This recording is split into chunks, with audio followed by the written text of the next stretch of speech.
Loh, sekarang Pak. Saya sampaikan dulu ke dia, Pak, maunya seperti apa. Ini. Udah kita baiknya aja deh. Nggak usah ngalahin itu.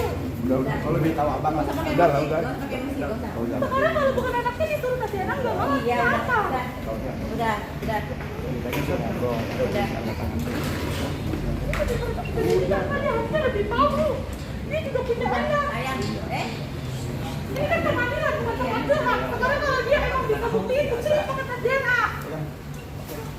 Tolong keadilan, tolong. Bapak kan punya anak, jangan kayak gini, Pak. Pikirin anak Bapak. saya sengaja Pak. Kalau emang dia nolak, si Pino anaknya, tolong di tes DNA. Itu satu-satunya cara. Kalau dia nggak mau tes DNA, berarti dia kalah, oke?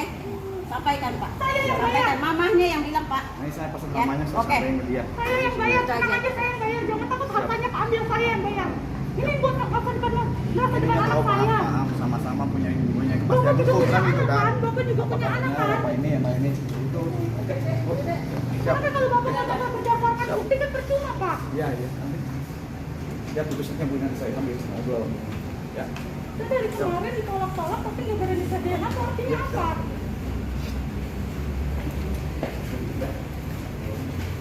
Bapak mau anak. Ini pengadilan kan, bukan tempat curhat. Masa kita ngomong, saya nggak maling, terus hakim percaya. Masa kayak gitu tanpa ada punya bukti? Nggak fair dong. Saya udah beritikat baik, tapi masih aja disangkal-sangkal tanpa adanya bukti. Kalau dia emang nggak mau tes DNA, tolong buktiin Pak. Gitu aja. Ya, Kenapa? kenapa? Apa Buktiin. sebabnya? Itu aja. Udah kalah itu dia si Aslak sore.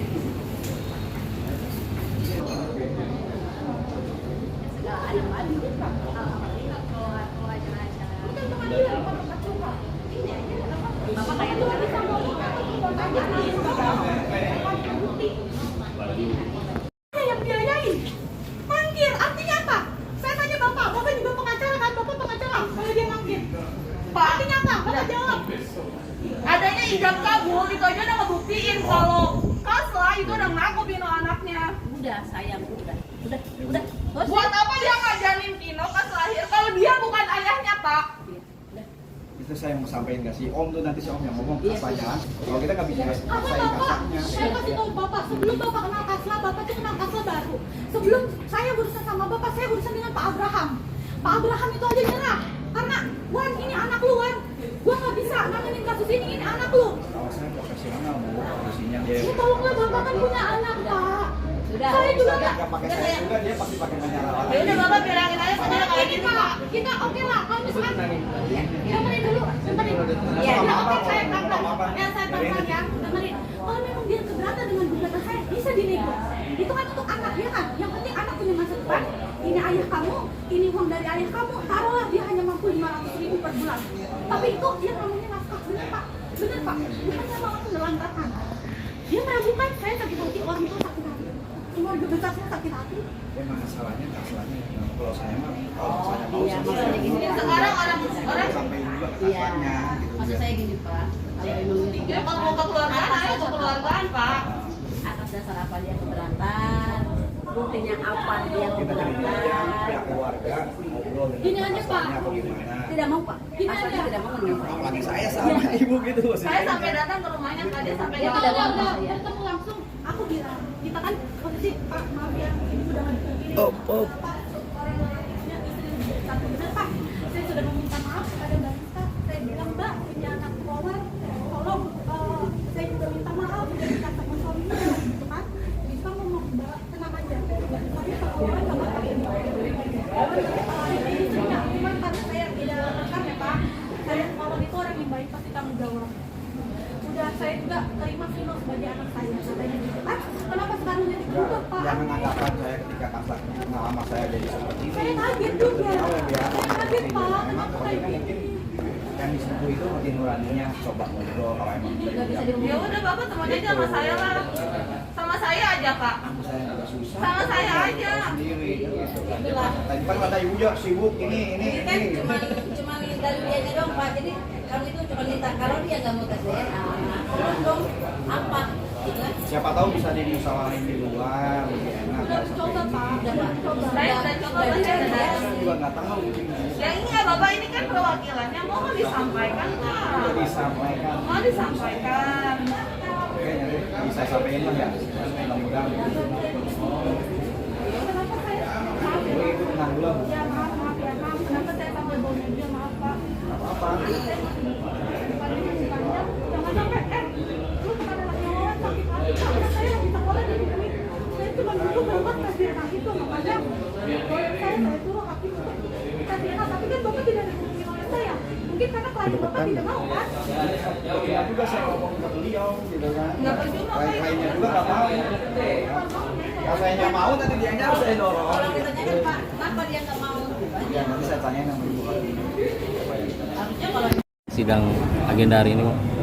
Jadi agenda hari ini adalah pembuktian dari penggugat itu dari Mega bahwa Mega ini sama suaminya Wawan atau Kasla Kuswanto punya anak namanya Pinu yang tidak diakui sama bapaknya.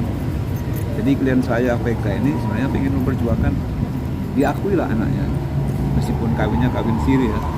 Itu secara agama juga diakui, secara undang-undang sekarang itu bahwa anak hasil dari kawin siri itu masih ada hubungan dengan ayahnya. Ini harus dipahami sama tergugat. Jadi bukan hanya hubungan dengan ibunya saja. Selama bisa dibuktikan bahwa anak itu memang anaknya tergugat. Kalau kita kan sudah membuktikan bahwa ini adalah anaknya tergugat, Kasla Kuswanto. Bahkan kemarin Pengadilan Agama Kerawang sudah memberikan putusan selah. Jadi memerintahkan kepada tergugat Kasla Kuswanto untuk melakukan tes DNA di waktu kurang lebih 1 bulan. Tapi waktu itu tidak digunakan. Berarti dia apa? Dia tidak bisa membuktikan bahwa Vino itu bukan anak dari dia. Jadi kalau dia memang yakin bahwa Vino itu bukan anaknya dia pasti berani tes DNA. Tapi dia nggak berani.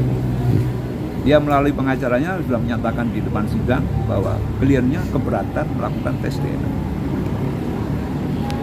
Sejauh ini apa Bang alasan dia yang tidak mengakui itu selain mungkin keraguan dia tentang hubungan sebelum dengan dia mungkin tadi alasannya? Nah ini menurut saya aneh karena si Wawan atau Kasla Kuswanto sudah pernah ketemu saya ketika saya somasi 1-2 dia datang ketemu saya di FX Sudirman dan dia mengakui kalau Vino anaknya dia. Cuman dia nggak mau, saat itu dia masih berpikir akan memberi nafkah berapa kepada Vino. Cuma ditunggu-tunggu dia tidak berikan kepastian dan sempat telepon saya temannya akan memberikan nafkah kurang lebih 2,5 juta per bulan. Itu pun menurut saya terlalu kecil karena berdasarkan kesepakatan lesan antara Vega klien saya dengan Kasla Kuswanto dia sanggup 5 juta per bulan. Tapi dalam somasi kita dulu kita hitung total, jadi dibayar sekali aja karena ada etikat tidak baik dari tergugat atau dari Kasla ini tidak memberikan nafkah. Jadi kalau dia nggak ngakui, waktu kita somasi kedua dia ada pertemuan saya di FX Sudirman mengakui Vino itu anaknya dia. Nah Bang, kalau boleh diurut ini kan bukan sidang pertama kan, mungkin dari perjalanan sidangnya seperti apa sih Bang, kejanggalan yang Abang rasain mungkin Mbak Mega rasain juga? Jadi sidang ini kurang lebih udah 9 kali ya. Jadi yang pertama itu mediasi. Jadi mediasi itu di luar dugaan saya. Karena pada saat somasi dia memberi pengakuan bahwa Vino anaknya, tapi pada mediasi di Pengadilan Agama si Kasla Kuswanto atau tergugat dimediasi langsung dengan mediator dengan Mega, dia menolak mengakui anaknya. Jadi penolakan inilah yang menjadi keras si Mega menurut kami. Intinya dia ingin diakui anaknya aja. Soal nafkah itu sebenarnya nomor 2. Cuman karena si tergugat ini berbelit-belit dan disuruh gendong anaknya aja keberatan waktu mediasi. Padahal itu anak kandungnya. Dan agenda berikutnya seperti apa Bang? Jadi agenda berikutnya kita masih diberi kesempatan untuk pembuktian. Jadi pembuktian tentang pekerjaan tergugat. Tergugat ini mampu nggak memberi nafkah kepada anak yang Vino itu. Kalau soal pembuktian Vino itu anaknya siapa, perkawinan seperti apa, kelahiran seperti apa, tadi sudah dibuktikan bahwa memang Vino itu anak dari Kasla Kuswanto sesuai saksi-saksi dan bukti-bukti surat. Tinggal masalah pekerjaannya dari tergugat atau Kasla Kuswanto, mampu nggak dia memberi nafkah? Kalau menurut klien kami sangat mampu, sangat mampu, dan orang mampu, bukan orang tidak mampu. Kalau soal nafkah anak sebenarnya dia sanggup lah. Cuma dia kan nggak tahu sekarang pikirannya seperti apa. Upaya dan fakta apa mungkin yang Abang pegang untuk biar membuat si Wawan ini tidak bisa mengelak lagi, bahkan mungkin kalau emang tadi kata Abang kan mau melewat jalur perusahaan yang dia kerja gitu. Nah, itu seperti apa Bang? Jadi memang sudah ada rencana dari kita akan mendatangi lah perusahaannya, atau mungkin juga berkirim surat ke atasannya langsung yang punya perusahaan bahwa karyawannya dia sudah melakukan perbuatan seperti ini. Karena karyawan ini bukan karyawan biasa gitu. Dia kalau ceritanya klien kami, dia orang nomor 2 di perusahaan di Karawang. Jadi ada kepala cabang, ada dia. Jadi soal kalau dia nggak mampu ngasih itu konyol. Dia mampu banget. Makanya si Vega berusaha supaya anaknya diakui dan memberi nafkah kepada anaknya, meskipun itu bukan perkawinan yang diakui secara negara. Bang, ini kan masalah ini kan sudah ramai juga jadi perbincangan di sosial media, khususnya dari akun-akun terkait yang mengenal beliau dan segala macam. Apalagi ini kan kasus klasik yang menyentuh perasaan ibu-ibu se-Indonesia lah ibaratnya. Sejauh ini apa sih yang dirasakan Mbak Mega, mungkin curhat ke Abang, atau mungkin ada tekanan atau depresi seperti apa sih Bang yang dirasain jadi seorang ibu yang anaknya tidak diakui? Mungkin tekanan seperti apa Bang yang dia rasain Bang? Jadi dan kami ini cerita bahwa dia ini sakit hatinya begitu. Jelas-jelas itu anak dari Kasla Kuswanto.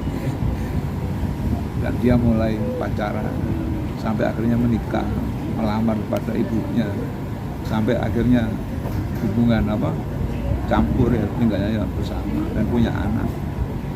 Tapi begitu ujungnya bertengkar itu ada masalah, tahu-tahu anaknya ditinggalin begitu aja tanpa dikasih nafkah.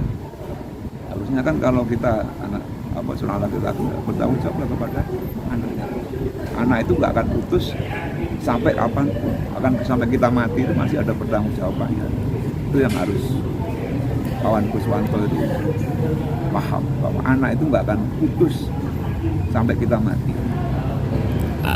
Sebagai dari sisi kemanusiaan Bang, sebagai seorang lelaki juga dan lawyernya yang sedang memperjuangkan haknya, dan pesan apa sih Bang kalau di depan Abang ini ada si Wawan, mungkin untuk kedepannya dari Abang sendiri pribadi, pesan apa yang ingin Abang sampaikan untuk biar Wawan berani gentle gitu, apa sih? Jadi pesan saya kepada Kasla Kuswanto atau Wawan, Anda sudah ketemu saya di FX Sudirman, Jakarta, dan Anda sudah mengakui bahwa Vino itu anak Anda. Yang jadi masalah hanya Anda berapa mau ngasih nafkah kepada Vino itu. Tapi nyatanya di pengadilan Anda menolak dan tidak mengakui Vino sebagai anak Anda. Jadi kita sebagai laki-laki ya harus tanggung jawab lah, apa yang sudah kita buat ya harus kita pertanggungjawabkan sebagai laki-laki. Soal kita punya keluarga di lain tidak menghalangi tanggung jawab kita kepada anak kandung. Jadi mohon diingat kepada Wawan Kuswanto bahwa Anda sudah pernah ketemu saya di FX Sudirman dan mengakui Vino itu anak Anda. Oke, thank you Bang. Terima kasih. Dijelaskan agenda hari ini seperti apa sih? Jadi hari ini aku lagi nemenin teman aku, ini namanya Mega, tapi biasanya dikenalnya Vega kalau di Instagram. Ini sama-sama teman kenal di sosmed awalnya, tapi kita jadi deket banget. Aku nemenin dia untuk support hari ini tuh lagi ada sidang kasus gugatan tentang anak. Yang dimana ini kasusnya mirip-mirip sama kasus aku dulu ya, tentang perkara tes DNA gitu. Yang dimana si sahabat aku ini punya anak, tapi anaknya itu diragukan oleh bapak kandungnya seperti itu. Jadi aku pengen bantu support aja sih, pengen nemenin dia supaya ya dia bisa lebih kuat gitu ya. Gitu. Tadi ada sedikit gesekan emosi dengan pihak terlapor itu, mungkin bisa dijelasin. Jadi gini, sebenarnya permintaan kita itu sepele. Kalau mereka tidak merasa mengakui kalau anaknya Kamega ini adalah anak dia, ya udah kita buktikan dengan tes DNA. Namun pihak mantan suaminya tidak bersedia untuk tes DNA seperti itu. Makanya ada timbul emosi gitu, karena kan namanya perempuan wajar punya anak, terus anaknya diragukan gitu kan, pasti emosi, siapa juga pasti emosi, karena dulu aku juga pernah diraguin kan, aku emosi gitu. Jadi berharapnya kalau emang bapaknya nggak ngakuin ya udah simpel buktiin aja, tes DNA aja, semua akan ditanggung biayanya oleh sahabat aku ini gitu. Mbak Vega, mungkin seperti apa sih Mbak perasaannya Mbak sampai akhirnya rela-rela buang waktu dan energi segala macam dari sidang pertama hingga sekarang berjalan udah cukup lama? Jelas emosi, karena ini kan menyangkut mental anak, masa depan anak. Saya ada di pengadilan ini untuk demi anak saya, ya kan? Kalau memang dari pihak tergugat itu meragukan dan tidak mengakui, saya sudah bersedia untuk melakukan tes DNA. Biaya pun kami yang cover, karena kan tadi emosi, karena dari pihak pengacara sana sudah 2 kali mangkir untuk melakukan tes DNA dengan tidak ada alasan. Ya, sebenarnya namanya beliau, kenapa saya ada di pengadilannya? Beliau itu orang yang mampu, bisa dibilang pengusaha di Karawang. Sejauh ini pengusaha di Karawang, sebutlah panggilannya Wawan. Dia itu punya perusahaan, dia juga punya usaha, dimana yang notabene-nya digolong mampu untuk menafkahi anak ini.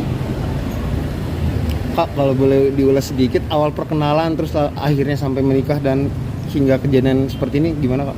Berpacaran, singkat cerita ya, berpacaran, menikah, lalu bercerai, itu memang sudah tidak ada sudah tidak cocok, sudah konflik.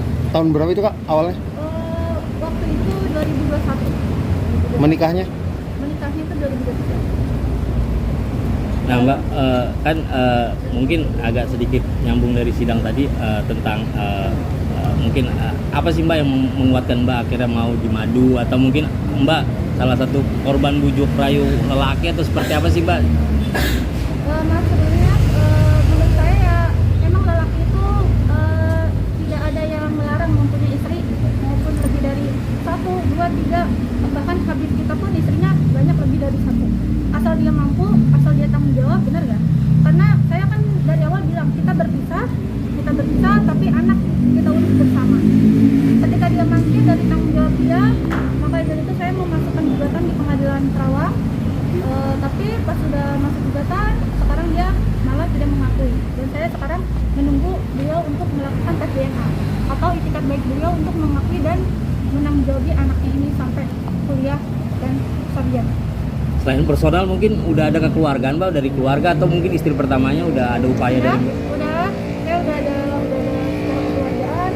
Waktu itu saya pernah somasi juga oleh kuasa hukum saya untuk bertemu dengan saudara Wawan, dan saya juga udah coba melalui WhatsApp, melalui telepon, tapi semua dibatasi, akses saya diblokir, orang tua saya diblokir, dan kami tidak punya akses. Untuk istri pertamanya mungkin udah mencoba lewat istri pertama Mbak? Udah, dia waktu awal saya bercerai dia bilang menerima anak saya. Jadi Wawan itu berubah setelah masuk kasusnya ke pengadilan. Ya mungkin tidak tahu ada hasutan atau dia tertekan, saya tidak tahu. Mungkin dia juga karena keadaan, ya saya juga tidak tahu, atau karena hatinya sendiri juga saya tidak tahu. Yang jelas sebelum masuk ke pengadilan ini Wawan mengakui, dan Wawan juga tidak memungkiri ini anaknya. Tapi setelah masuk gugatan ini dia berubah. Ini juga jadi sorotan juga kan sama netizen, beberapa cuitan apa curhat Mbak juga kan muncul di sosial media segala macam menceritakan, dan ada respon seperti apa sih Mbak dari netizen kita, atau mungkin orang yang dikenal dari Mbak atau dari terlapor ini? ya pro kontra ya mas, ada yang mendukung, ada yang tidak mendukung, tapi kan balik lagi ke kalau melalui seorang ibu saya berada di sini pun karena anak, untuk masa depan anak. Saya tidak mempersalahkan pernikahannya, saya sudah ikhlas untuk bercerai karena saya menurut saya memang sudah tidak jodoh, tidak bisa dipaksakan lagi. Tapi untuk masalah anak, hubungan saya dengan dia hanya sebatas pernikahan, tapi hubungan dia dengan anak saya itu darah daging, dan sampai mati pun darah itu tetap sama. Mungkin memori apa Mbak yang masih Mbak ingat saat belum kejadian berpisah, atau mungkin hal-hal romantis apa sih Mbak yang Mbak ingat saat bertiga-tiga itu? Dia tuh selalu itu ya, selalu apa ya? Dia tuh kalau anaknya belum tidur dia belum mau pulang mas. Dia belum mau pulang ketika anak itu sudah tidur lelap. Sebegitu sayangnya dia sama Ananda Vino. Sebentar ya.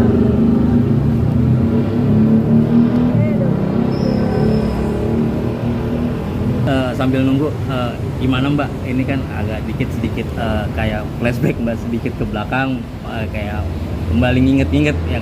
Nah, upayanya dari Mbak Vega ini sendiri, menurut Mbak udah sejauh apa sih dari perjuangan Mbak dulu waktu?